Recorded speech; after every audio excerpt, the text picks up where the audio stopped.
Okay, let's dive into this. Welcome to today's explainer.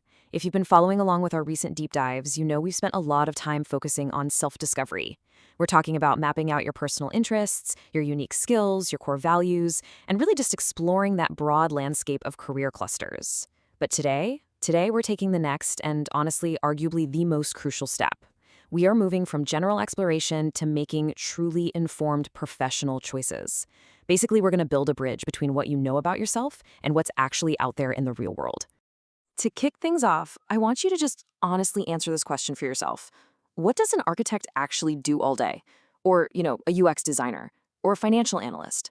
It is so easy to get caught up in the allure of a job title. But picking a career path is about so much more than just picking a flashy name that sounds great at a dinner party. The truth is, a lot of students and early career explorers have a pretty limited understanding of what specific majors and careers actually entail on a daily basis. It's really easy to separate the fantasy from the reality when you look closely. On one side, we have the flashy job title, and on the other, the gritty day-to-day realities. Thorough research is literally the only way to bridge this gap. You need to uncover the details that truly matter. You have to investigate the actual job responsibilities, like what is this person doing at 2 p.m. on a random Tuesday? What are the specific required qualifications in education? What are the realistic salary expectations? And what does the job outlook look like for the future? And most importantly, what are the pros and cons? Because let's face it, every job, no matter how glamorous it sounds, has its gritty realities. Let's get into Section 1, the Digital Toolkit, your online career library. You have an absolutely incredible online career library right at your fingertips, with some real heavy hitters you should definitely be using. Let's break these down.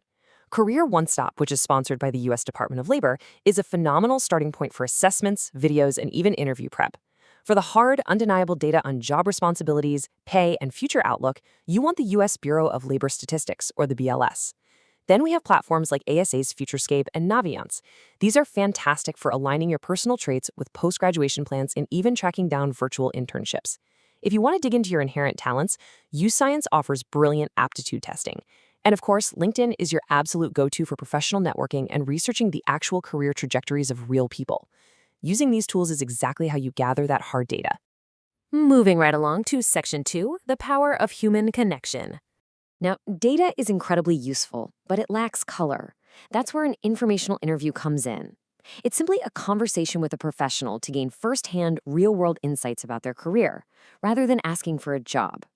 Notice that last part. You are not asking for a job. So lower your defenses, drop the anxiety of a formal job interview, and just treat this as a fact-finding mission.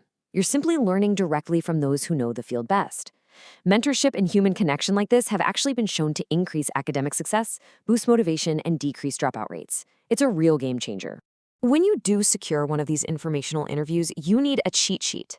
These specific questions are what extract the soft human insights that an online database simply cannot give you. Asking things like, what's a typical day like? Or what do you genuinely dislike about your job? Gives you the unfiltered truth. Asking, how did you get into this field, reveals that career paths are rarely straight lines. People are surprisingly willing to share their stories if you just ask them.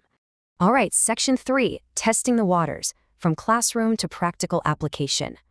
So the crucial point here is transitioning from theory to real-world practice. Step 1, job shadowing. Spending just one day observing a professional offers an incredible immersive learning opportunity. Step 2, internships. Whether paid, unpaid, or virtual, these give you hands-on practical skills. Platforms like internships.com or WayUp are great for finding these. Steps 3 and 4, volunteering and school activities. Taking on a leadership role in a club or doing a hands-on project builds highly valued human-centered skills like critical thinking, communication, flexibility, and teamwork. And employers absolutely desperately want these skills. Let's look at Section 4, scenario. David's discovery journey, and this brilliantly illustrates how all of this comes together. Let's walk through David's progression here. Phase 1. In his self-discovery phase, David realized he just loved video games and solving complex puzzles. Broad interest, right? Phase 2. He didn't just stop there. He went to Career One Stop and started doing online research. He looked up game design, sure, but he also discovered related fields like software development and UX/UI, user experience and user interface design, checking out the salaries and the education needed. Phase 3. He leveraged his school counselor and LinkedIn to set up a mentor call, an informational interview with an actual UX designer. There, he learned about the need for soft skills and creative problem solving. Finally, phase 4. To get that hands-on practical application, he joined his school's robotics club to apply his logic and design principles in real time. As a result of this awesome journey, David successfully pivoted from a very niche focus on game design to the broader, much more dynamic field of UX/UI design. He didn't just lock into the first flashy title he liked. He used his hands-on experience and his human connections to pivot gracefully into a field where his passions for logic, creativity, and problem-solving perfectly aligned with market reality.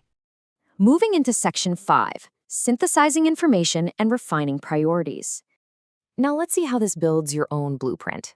You are acting as the hero of your own journey here, essentially applying David's synthesis method.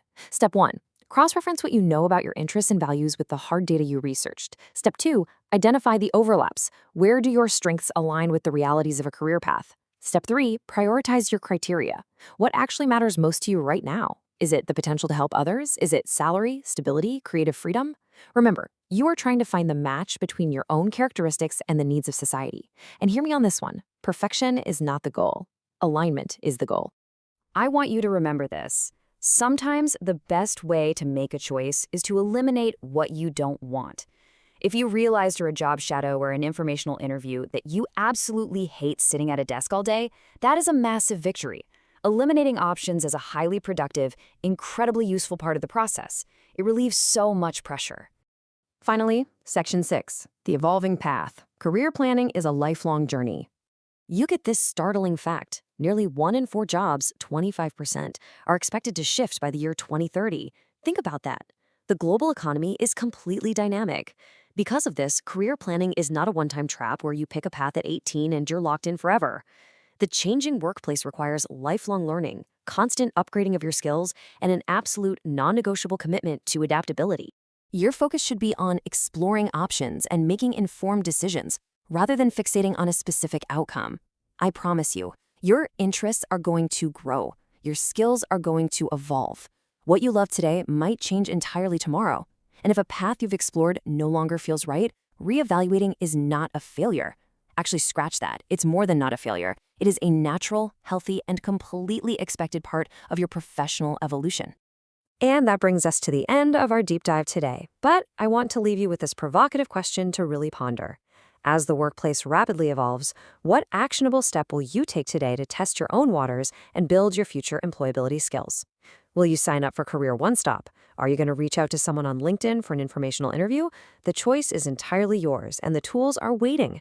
Think about that, and keep it in mind, because in our next explainer, we are going to dive deep into those essential soft skills that every employer is actively searching for. Until then, keep exploring, keep learning, and keep building your future.